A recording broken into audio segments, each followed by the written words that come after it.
What's up, guys? This is Matt with Flagstaff Camera, and today we're going to talk about printing your work.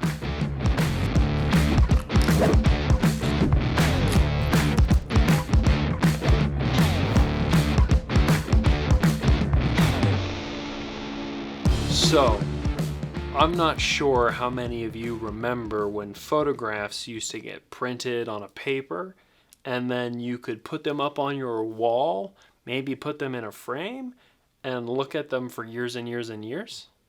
Believe it or not, that used to be a thing.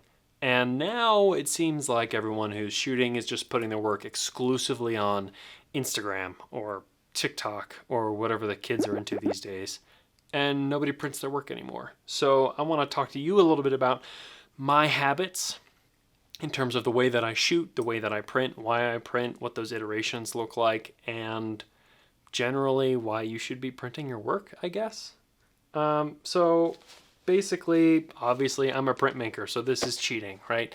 I have access to printers. I know what I'm doing around a printer, and I have paper, I have ink. I spend a lot of time making prints for other people. And I realized that while I was making other people's images look better, I was ignoring my own. So what I started doing is I would go out, I would shoot a roll of film, 2 rolls of film, 10 rolls of film, however much I needed to get a couple of good images. And yes, sometimes it takes me quite a while. Thank you very much. And I would pull those scans in, and I would treat my images like I would treat one of my clients' works. And it completely changed the way that I view my own images and the way that my sort of process or workflow goes for my own work. And so what I've decided to kind of show off here is just a little bit about how that works. So, and I guess maybe why I'm doing it. So I print my work, and I print it small to start, right? Just little baby prints. And I print typically multiple iterations of any image that I'm working on while I sort of figure out what that looks like. So we've got here this tree thing, right? And you can see me kind of work through a couple of different edits with this while I'm feeling out how I want it to work, how the texture should go, how the grain should go. There are actually a variety of different ways for me to pull this off. And some of these are probably separate images of separate trees. Like here's a different one, right? Same day, same environment, other side of a different tree or something. And I just sort of play my way through how these could look, right? And when you're working with small prints like this, you can kind of just sit here and stare at them, right?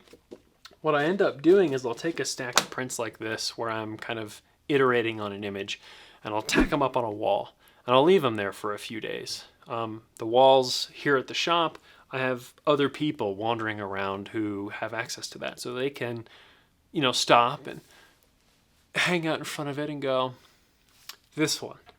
And I'll come out and say, okay, stop. Why that one? What about that speaks to you? And I'll do the same thing for myself. I'll kind of put them all up, and I'll kind of think in my head like, top one. That's the one. And I print and print and print and print. And over the course of, I don't know, maybe a month, you iterate on an image and you live with it. And you put it up in a place where you spend a lot of time, where you can look at it at different times of day, in different moods. And it really allows you to sort of feel out what a photograph can be, what it should be, I guess, and how it could be finished. And finished, of course, is in a final print. And that final print can be the same size. Like this may be the final print for this. And I may stick a mat around it and a frame around that and put it up on a wall or give it as a gift or whatever.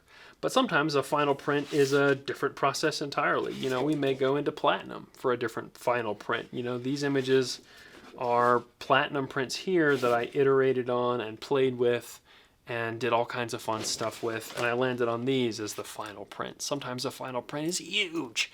A 40 or 60 inch print that costs thousands of dollars to make. But often, just the experience of printing something, putting it up, looking at it under good light, and kind of going, how can I make that better? How can I express this vision in the best possible way is enough for you to be like, oh, I could do this really a lot better. I could actually take my time with this and make it look really good. Anyway, so that's sort of like the gist of how I go through printing my work, right? You start with just shooting, you iterate, you print them small, you make a bunch of them, you experiment, you mess around, you move the sliders, right? If you're in Lightroom, whatever, just start screwing with sliders. And eventually you'll come up with something that's like, oh, that's really good. Print that one. Print a different version. Print the raw version straight out of the camera, straight off the film. Go into the darkroom, right? And iterate until you finish with, hopefully, a gorgeous photograph that you can either keep for yourself and put up and know that it's something you're proud of. Give away as a gift to somebody. I mean, when they're small, they're not all that expensive. And you can say, hey, man, thanks for whatever, having coffee with me last week. Here's a print, put this up in your house somewhere. I don't know. Or you just tack them up on your fridge, I guess, and have a rotating show of your work that's on the fridge. There's anything to get them off the screen, right? Because how much time do you spend looking at someone's photograph on Instagram, say? Scroll, stop, scroll, stop. 2 seconds? A second? Oh, swipe, swipe, swipe, swipe, swipe, scroll, stop. Your work is worth more than that. It should be appreciated. It should be permanent in a way. Even just a cheap print, but a nice print's nice too. It should live longer than 2 seconds on someone's feed. It should live longer than however long the company of Instagram lasts, or Facebook, right? Remember MySpace? Remember Friendster? Remember Flickr? Like, some of those are still around, sort of, but who uses them? But a print that you've printed and hung up somewhere or given as a gift, whatever, highly recommended, because it's going to last a lot longer than that 2-second scroll on Instagram. Any print is fine. Print something. And then tell us what you did. Drop something in the comments below. What do you like to print in? What papers do you like? What processes? What sizes? Do you give huge prints away to people? Do you put huge prints up in your house or your apartment? Put all that in the comments below. I'd love to hear about it. And maybe we'll do another video later showing prints, more prints. Anyway, till the next one. See ya.